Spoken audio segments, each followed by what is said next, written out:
Welcome everyone to Operating Systems. This is the unit 1 where we will set the stage for the course by looking at its purpose, history, types and the structure of operating system. This is the unit for our foundation. Once we understand that what are the operating systems, how they evolved, what are the different types of operating systems, then we can dive deeper into the process management, memory management, and concurrency in the coming weeks. So, let's start with the operating system. Operating system,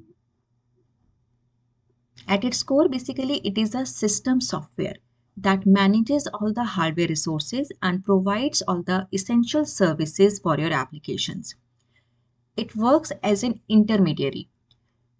It translates high-level user commands into the low-level hardware operations.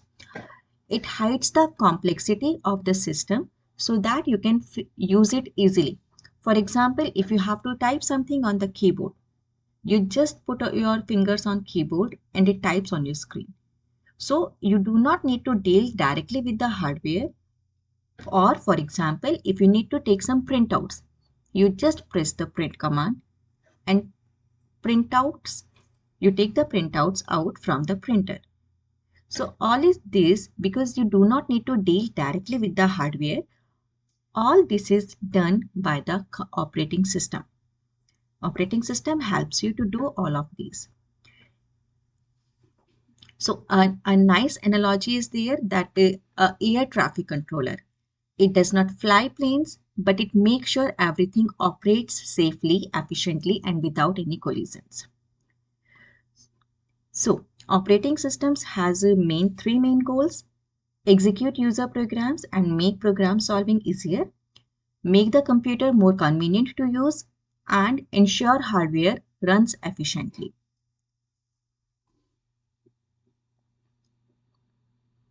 Okay, now if we break down the operating system in its core functions, the core functions of operating system are resource management, in which CPU scheduling is performed, memory allocation, managing devices, and organizing files. So it manages all the resources. The second breakdown is application enablement, where it execute programs by the system calls and the APIs, so they are safe to use the hardware. Then third one is the user interfaces, where we talk about the command line interface or the graphical user interface. And even in the modern days, we talk about the voice enabled system or the gesture systems. Then the other breakdown is the security and protection, where we discuss authentication, access controls, encryption, and isolation. So these are basically the roles of the operating system. If we see this in a real life example, let's walk through what happens when you open a web browser. First of all, user request. That means you click on the browser icon. The GUI subsystem of the operating system captures that and sends a system call to the operating system. Then second step is operating system allocation. The CPU scheduler gives it time, memory is allocated to it, and the file system locates the executable. Then operating system management, which is a process which is created with an isolated address space, or input-output handles networking, GPU helps render the graphics. Then user experience. The browser opens smoothly, tabs runs independently, and everything is seamless.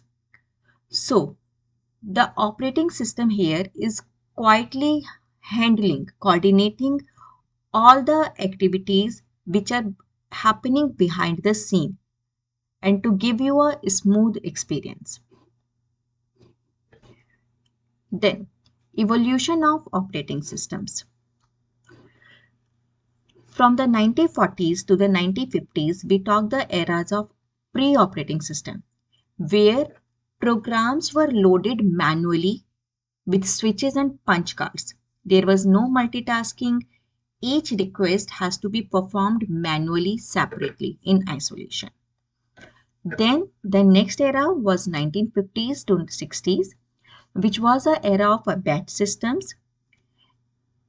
In this, jobs were grouped and they run sequentially. IBM 701 is a famous example. So, this is a batch systems. We will discuss about this in the later slides. Then 1960s to 70s is a era of multi-programming and time sharing. Which means that multiple programs resides in the memory. Multiple users share the systems. For example, Unix. Unix was born at that time. Then 1980s, 90s was the era of personal computing and GUI revolutions. At that time, MS-DOS, Macintosh, Windows computers were, user-friendly, consumer-friendly. Nowadays, from the 2000 to the nowadays, it is an era of modern operating systems where we are having the multi-core operating systems, mobile operating systems, cloud-based, and nowadays even AI or IoT driven also. So they all are having the technological innovations and as per the changing user needs. Sorry. Now, pre-OS era, which is the 1940s or 1950s. In the earliest computers, there was no operating system at all. Everything was manual. Programs were entered using the physical switches or punch cards. Execution was single task only. There was no multitasking, no sharing.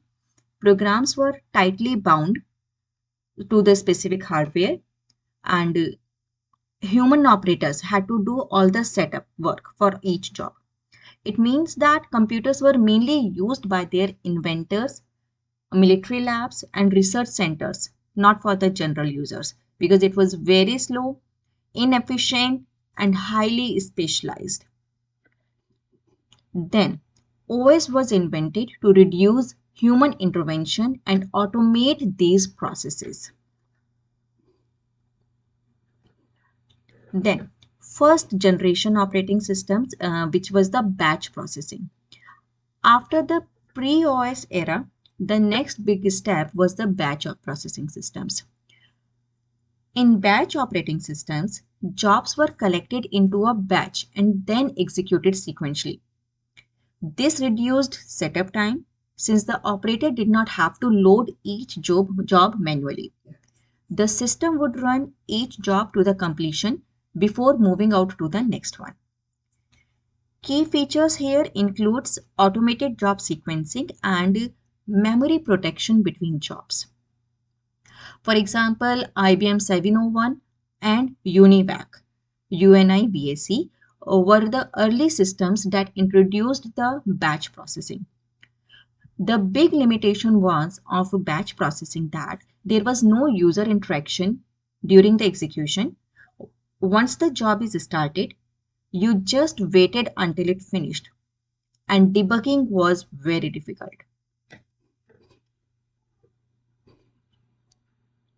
Then, okay. So batch operating systems, I will say that these were very efficient for large scale and repetitive tasks, highly throughput, especially when jobs were similar. But the limitation was there was no user interaction and debugging was really painful. You could not debug your code easily and you have to wait hours for the result, right? Okay. Then multi-programming era. In multi-programming era from the 1960s to 70s, here multiple programs were loaded into the memory at once. While one program waited for input-output, another could use the CPU. So this keeps the CPU processor busy and improved efficiency dramatically. So the main features of this are that we are dividing the memory into partitions for multiple jobs. Context switching between programs is done. Context switching when the process states changes from one process to other, and much better CPU utilization is performed. So this marked the beginning of what we now think of as a multitasking systems. Even today's modern operating systems like Linux, Windows, and Mac OS are built on this fundamental concept. Then, time sharing systems. So, time sharing systems, basically these are built on the multi-programming systems, which was the next breakthrough. Well, after the multi-programming, the next breakthrough was the time sharing system. Here is the idea of a time sharing system.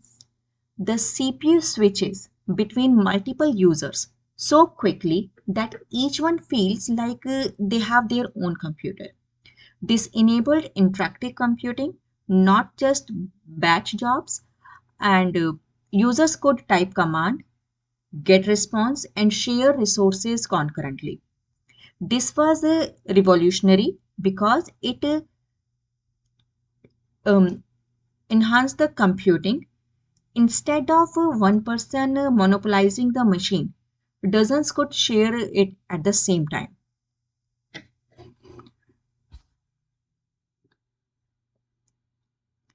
Okay, okay. Then, Mhm.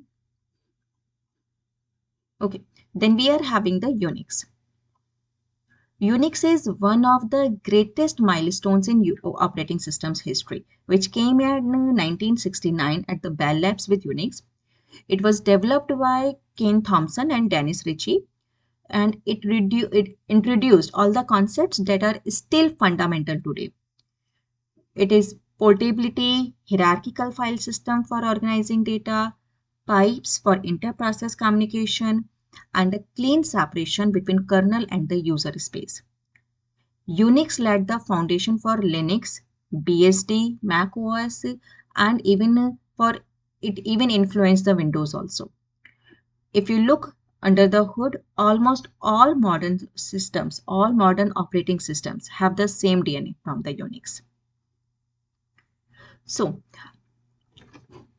multi-programming and time sharing summary, if I'll say.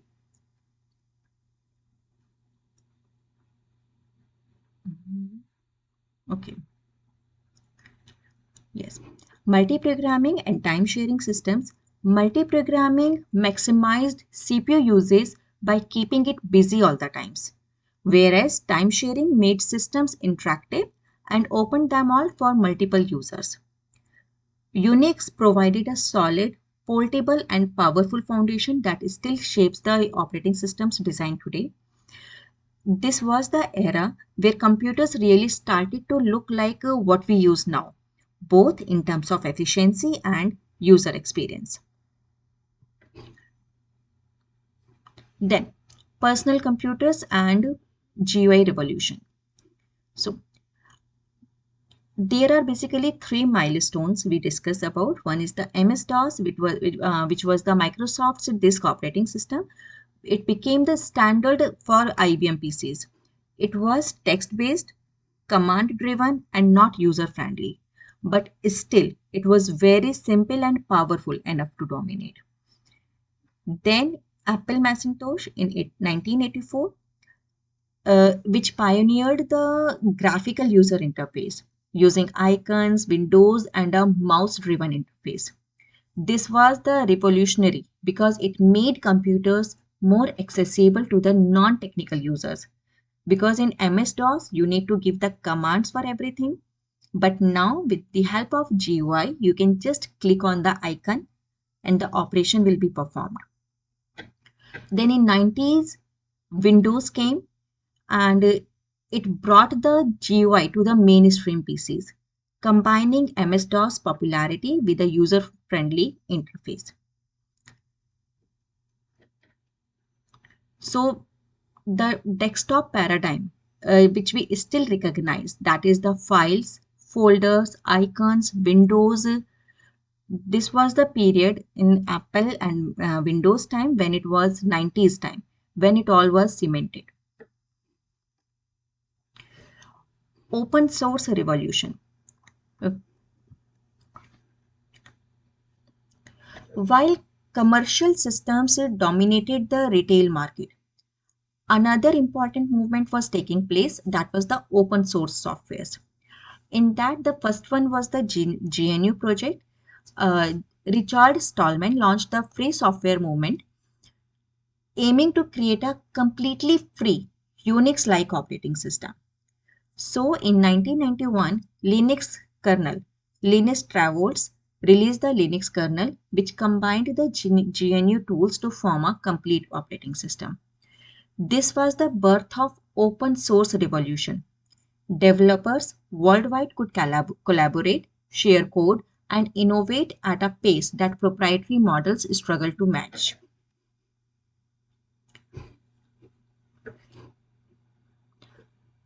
By the early 2000s, Linux had grown into a robust and secure operating system, especially for the servers. Enterprises adopted it for several reasons. First of all, it was open source, so flexibility was there, no vendor lock in. It was stable and reliable for critical workloads. Linux has strong security features compared to early Windows Server, and it was having massive community support and innovation. Today, Linux dominates servers, supercomputers, cloud platforms, and even mobile systems like Android, for example, is built in the Linux kernel. Modern operating systems. In terms of modern operating systems, there is multi-core optimization. Okay. As the hardware advanced, especially with multi-core processors, operating systems had to adapt. Modern kernels are designed to distribute workloads across multiple CPU cores, use advanced thread scheduling algorithms, maximize parallel processing efficiency. So this is why the modern systems can handle dozens of processes, background services, and user applications simultaneously without grinding to a halt. Mobile platforms like iOS and Android, this was the another major transformation came with mobile operating systems. iOS and Android redefined operating system design for touch-based mobile